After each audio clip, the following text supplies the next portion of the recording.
Привет, уважаемые зрители! Сегодня хочу рассказать вам о своем опыте полетов в помещении на дроне Capsan Zina 2+, а также о вопросах безопасности, целесообразности и вообще необходимости этих полетов.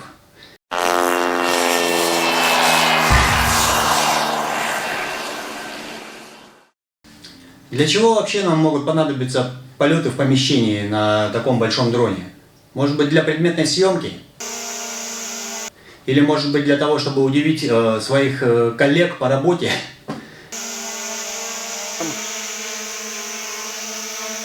Может быть для того, чтобы сделать видео для риэлторского агентства? Вариантов много, я не знаю точно еще какие могут быть применения. Если у вас есть свои варианты, поделитесь ими в комментариях.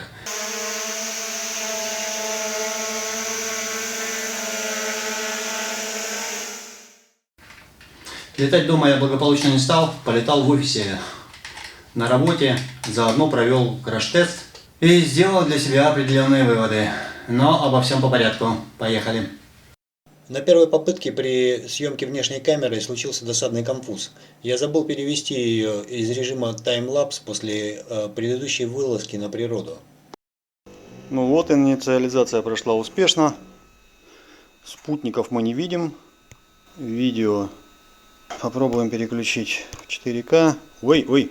Пока я вожусь с настройками записи, хотелось бы пару слов сказать про магнитную калибровку. Если дрон попросит сделать ее в помещении, откажитесь от этой затеи. Возьмите его и сделайте калибровку вдали от всяких высоких зданий, металлических конструкций и других техногенных устройств, во избежание унитайзинга и других проблем с управлением. Так, с этим разобрались. Отключаем опцию «Безопасный взлет под GPS». Иначе у нас ничего не выйдет. Все, аппарат готов. Ну, ни пуху, ни пера.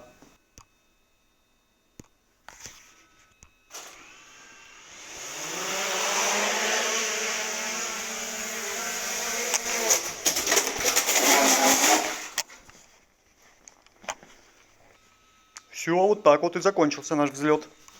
Поскольку я находился в офисе, внешняя камера все-таки нашлась и позволила посмотреть нам на все это безобразие со стороны. В данной ситуации четко видно, что пилот совершил ошибку, и дрон после этого упал. Можно сказать рукожоп, но на самом деле такое могло случиться с каждым, у кого нет достаточного навыка пилотирования.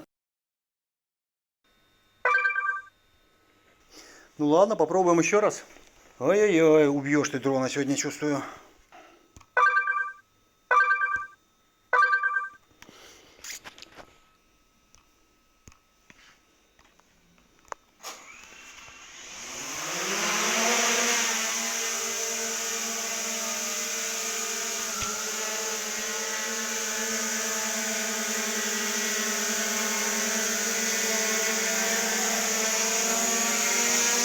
Вторая попытка увенчалась успехом.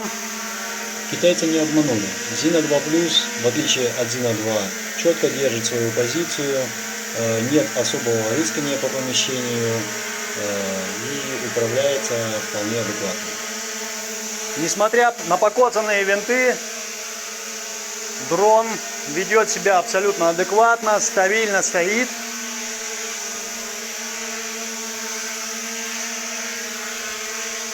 Попробуем. Специально не стал обрезать этот полет, чтобы вы могли увидеть, что Zina 2+, абсолютно нормально ведет себя в помещении, даже без нормального сигнала от спутников GPS. Но в любом случае на пилота накладывается дополнительная ответственность за его управление, и лучше оборудовать его защитой винтов. Это сократит вероятность кражи в случае неточных действий пилота.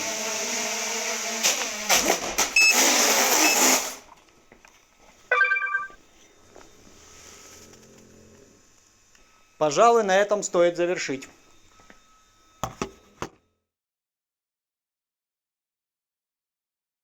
Кстати, черная крышка со спинки дрона отваливается практически при каждом падении, так что будьте внимательны, чтобы не потерять ее.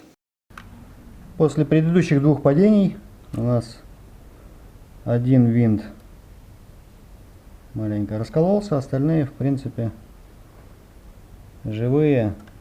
Единственное, что вот с правой стороны задний тоже немножко покоцался больше.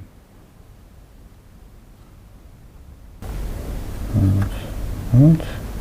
А вот то, что у нас произошло с основным винтом, задним левым.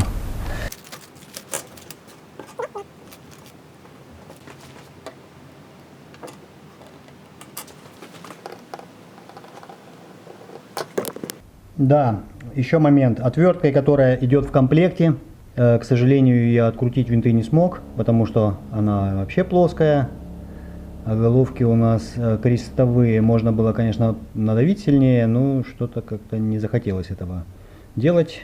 А просто взял крестовую отвертку. Обычную сисадминскую отвертку.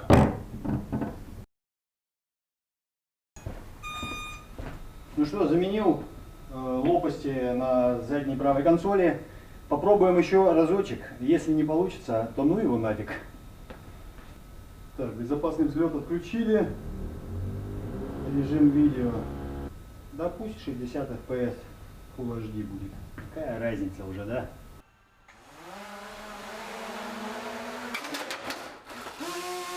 В данном случае на качество взлета повлияли поврежденные лопасти, и дрон успел бы стабилизироваться самостоятельно, будь в помещении немного больше места или на открытой местности. Проблемы такой бы не возникло.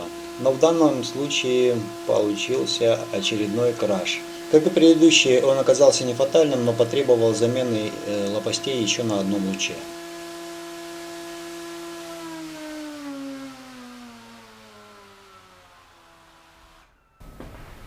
Да, последний фейл был фейлом из фейлов.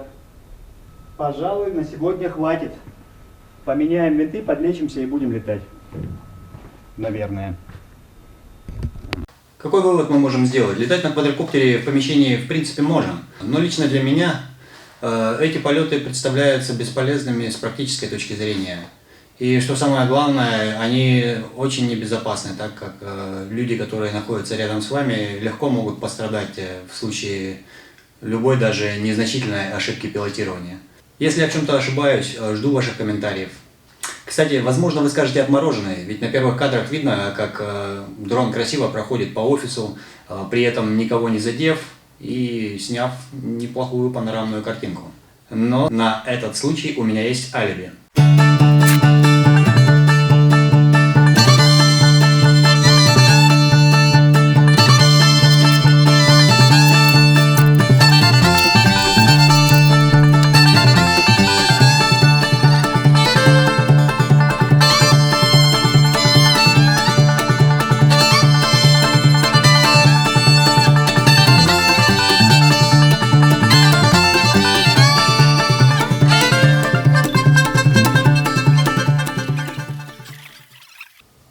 Как видите, при съемках данного ролика ни один сотрудник офиса не пострадал. А в следующем выпуске я поделюсь с вами своим опытом полного погружения данного дрона в сугроб по самое, что называется, не хочу. И расскажу о том, что из этого вышло, остался ли он жив и сможет ли он летать дальше. Поэтому не забывайте подписаться, включайте напоминания, ну и лайки ставьте тоже. До новых встреч!